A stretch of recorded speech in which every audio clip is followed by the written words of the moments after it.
Hello everyone and welcome to the fifth video of the series of videos that I created about clean architecture. For those who don't know me, I am Fahad Alavi and this video is about validation. Let's go to the code and review what do we have. We have the application layer. Inside the application layer, I have features, and inside the features folder, I have the member feature. I have commands and queries for this member feature. And inside the commands, I have create member, delete member, and update member. For each of these folders, I need to have one request and one request handler. Till now, we just created one request and request handler for create action. Okay, the request carrying the data and the values that we want. And request handler is responsible for acting on this data and store it inside the database using the persistence layer. Then we need to validate the data before passing it to the next layer. As I explained in the previous session, each layer is responsible for validating the data that it is receiving. In UI, you need to validate the data that you are getting from the user. In the application, you need to validate the data that you are getting from the UI. And in database, you need to have some rules to validate the data. I'm not talking about database constraint, but the length and the type of the fields that you're storing is a kind of rules. And if the data doesn't have the length or that type, the transaction will be rollback. Okay, for validation inside my application layer, I'm going to use the Fluent Validation. Let's start by adding it. Fluent Validation, yeah, and installing it. Now I need to create a file for validating my create command. And based on the naming convention that I had, everything inside the create member folder should start with create member. If it is a request, it should be create member request. If it is a request handler, it should be create member request handler. Now, if it is a validator, it should be create member validator or create member request validator. It is up to you to make decision. But if you are setting a naming convention for your project and for your solution, follow it in all the folders and in all the features that you have. Let me create a file here and let's call it create member request validator. This create member request validator should be a public class and it should inherit from the abstract validator.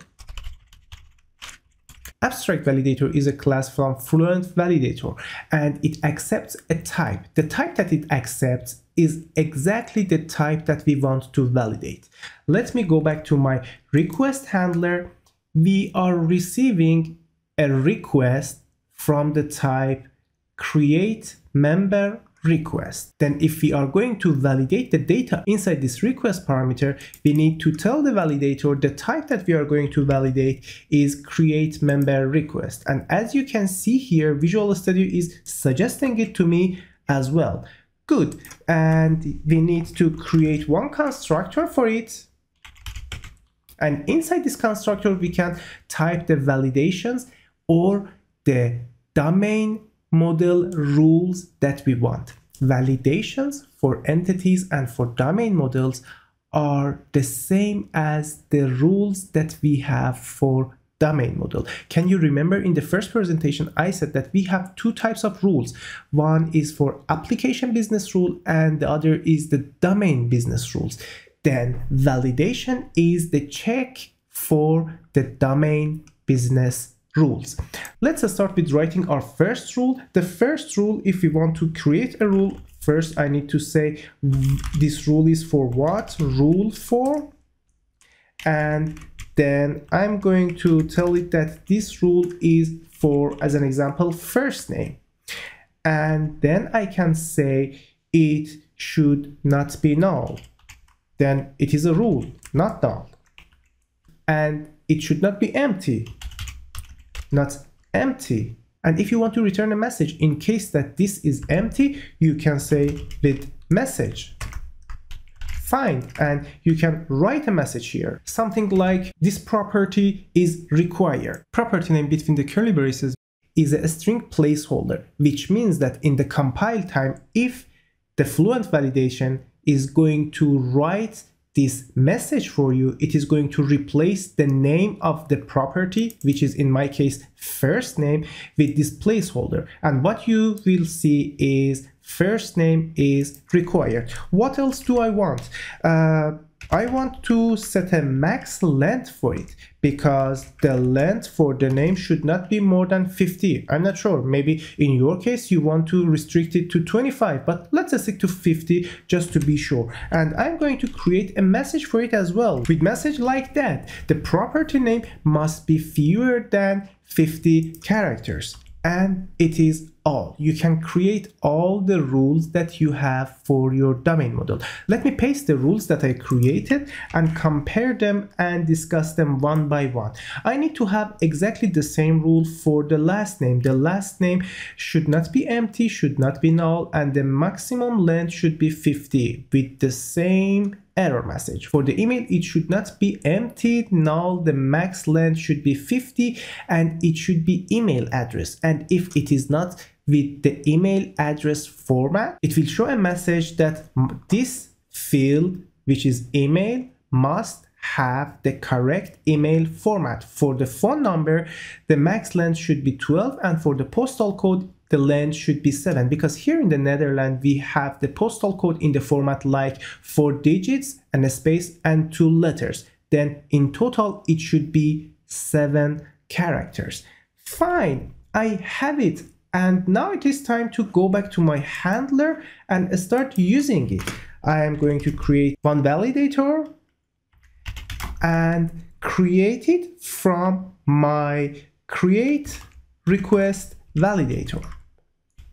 Validator.validate, and I need to pass the request to it. Fine, and what it returns is from the type validation result. Let's store it in validation result field, and now we should check if this validation result is valid. Okay, if it is valid, I like to continue. If it is not valid,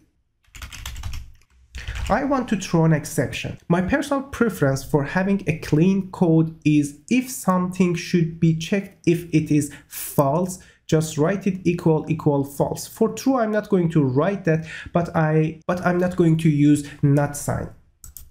For returning an exception, how can I return an exception?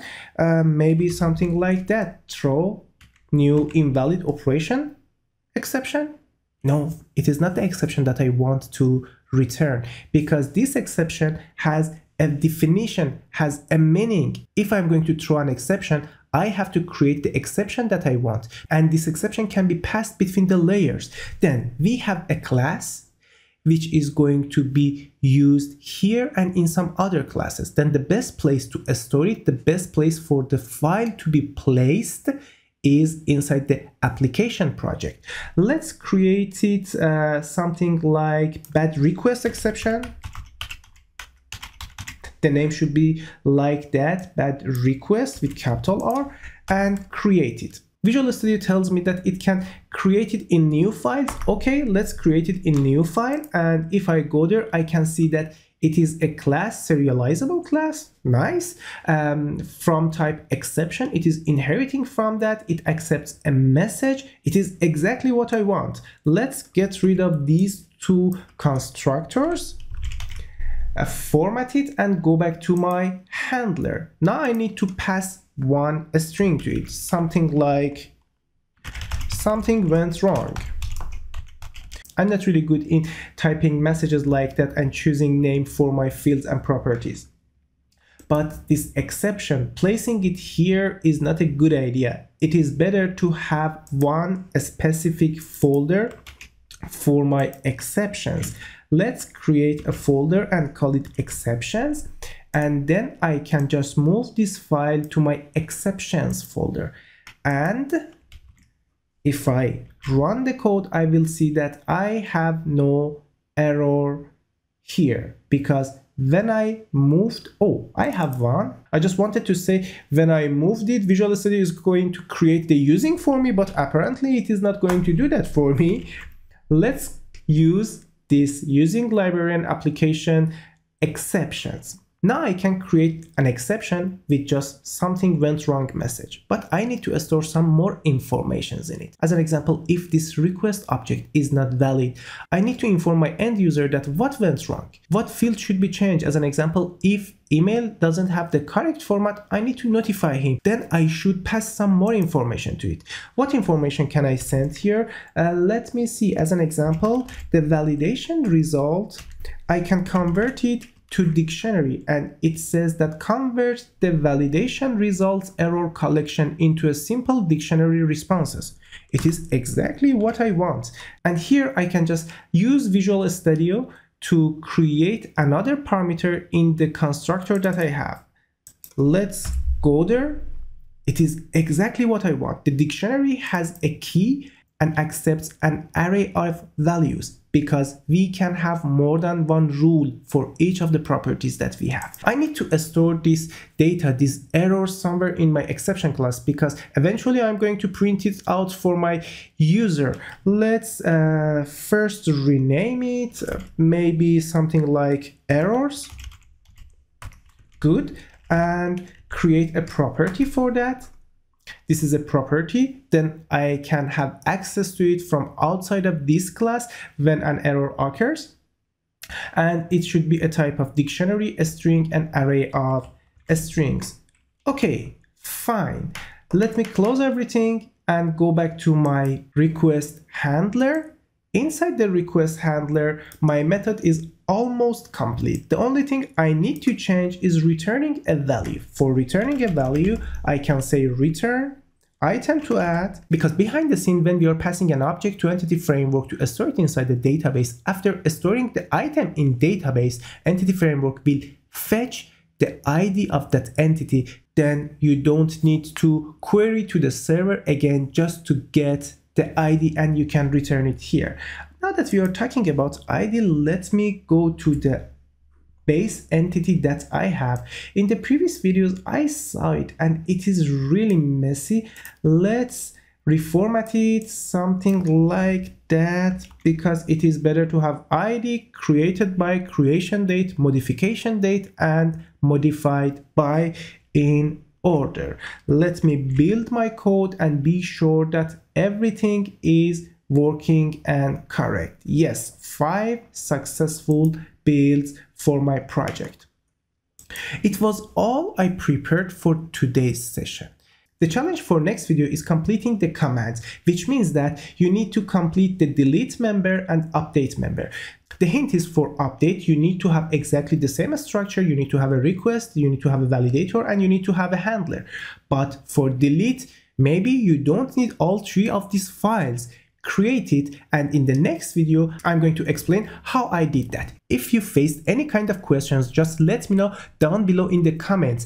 And if you like this video, please like it right now and subscribe to my channel, and do not forget to hit the bell, because by hitting the bell you will get notified when I upload a new video, and you will be one of the first lucky people who can watch it.